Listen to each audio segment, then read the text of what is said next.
Hello guys, this is Nando here from Renovators Lifestyle.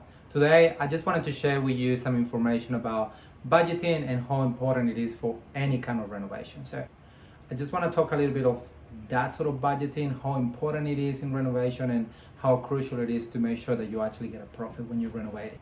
So as I was driving here, I realized that this week is going to be very hands-on for myself. I'm doing a lot of sanding, I'm doing a lot of water pressure, I'm fixing the fence on this project that we have at the moment.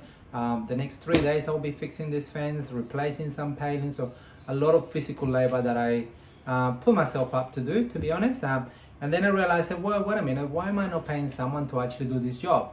So with that said, I realized that this came from a commitment that I created at the beginning of this, well, almost at the beginning of this renovation. And now I have to commit to it. It's part of the budgeting.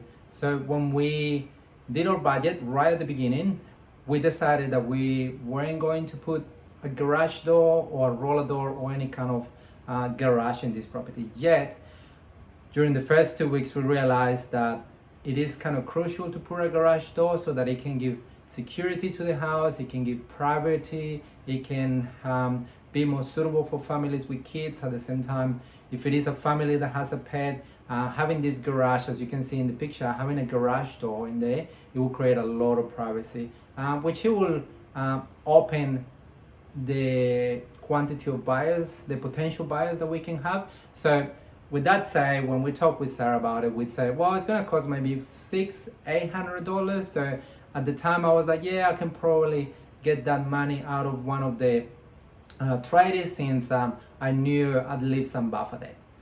Yet when I started to get the quotes run between 2 and 3 grand. So obviously a lot more. And when we're talking about those numbers, it does really make a difference.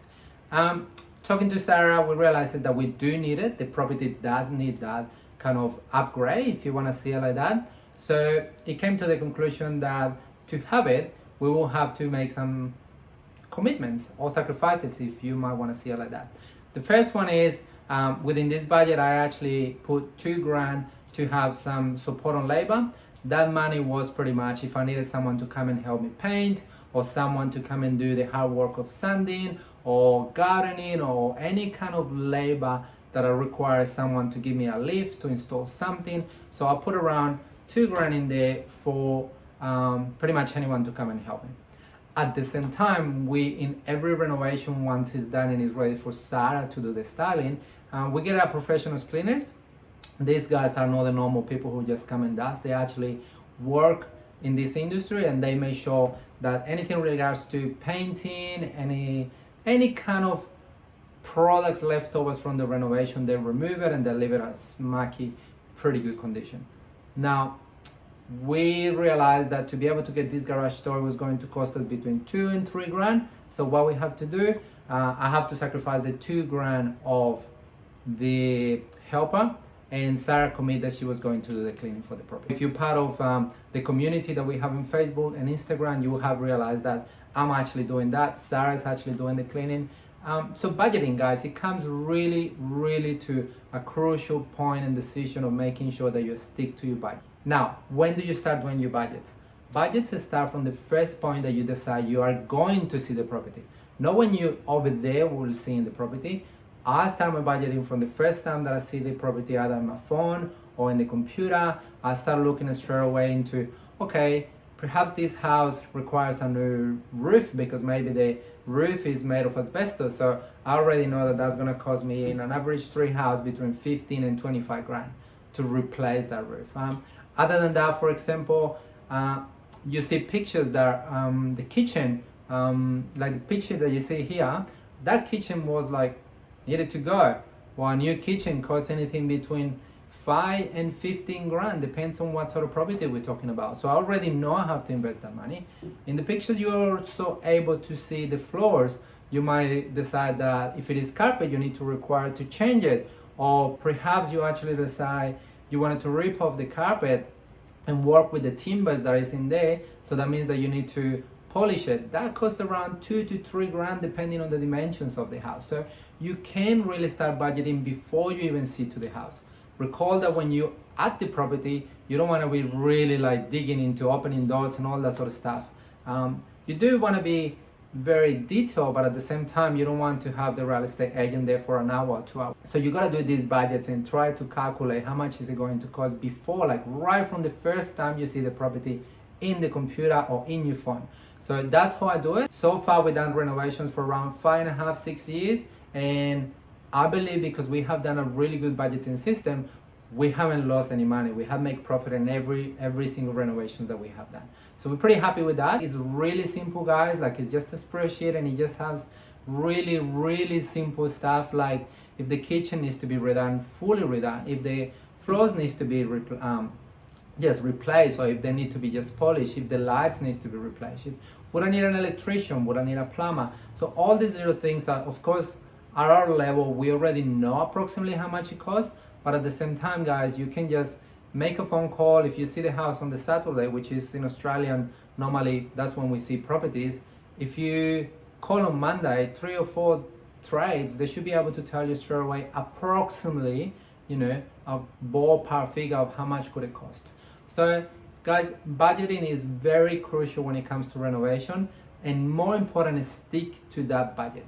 Like, if you have to sacrifice, if you have to make some other stuff yourself physically, and you have to cut someone because you don't have the money to afford it, that's what it comes to, guys. Like, you need to be able to stay within that line. Otherwise, what it will happen is eventually you'll find out that, let's say this roller door cost us $2,500 more, plus maybe Sarah wanted to upgrade something, and that's another $300, another $1,000 for here. At the end of the day, we won't end up hitting the marks that we want to hit for every property that we renovate.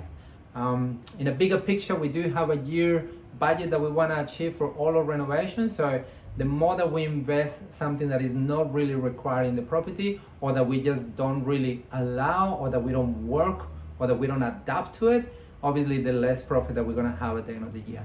So just stay to your budgets, guys. Think really deeply about how much things are going to cost, what really needs to be done. You would have seen that in the current renovation that we're doing, we were lucky enough to land some awesome Venetian blinds for the living room. We didn't actually purchase those, and we wouldn't have purchased them either. Like, I wouldn't definitely would allow in the budget to buy them. Those things are around $2,000 to $2,800. I'm talking here. So normally for Venetians, we budget somewhere between, a bathroom might be $40 for like a Venetian, and then on a living room it might be around $150 to $200. That obviously Sarah understands more of that, but it is about understanding that each property is very different. If you have a property that in this scenario projecting to sell around the $350,000 to $400,000 mark, well, you need to make sure that you adjust everything that you're going to put into the property, and labor and expense that you're going to put into the property, to that selling point. Of course, if you're going to do a property that is more like $500,000, $600,000, $800,000, equally you have to adjust the products and the fittings that you put in there and the quality that you put in there to match that number. So make sure that you do your budgets, do your calculations before you actually purchase the property. If you do require to have any kind of professional trade on site to have a realistic ball figure or actual number, make sure that you talk to the agents. They're always very happy to help. They always it's on their own benefit to come and show you the house so that they can actually get the sales through you. So guys, stick to your budgets. Thank you so much for watching. Give us a like, subscribe to our channel so that we can talk more about these sort of subjects. If you want to hear, or if you want us to talk about something different, please let us know. We don't know everything, but we have got quite a number of years of experience and a large number of properties under our belt. So we're happy to share this. And thanks for watching, guys. We'll see you in the next video.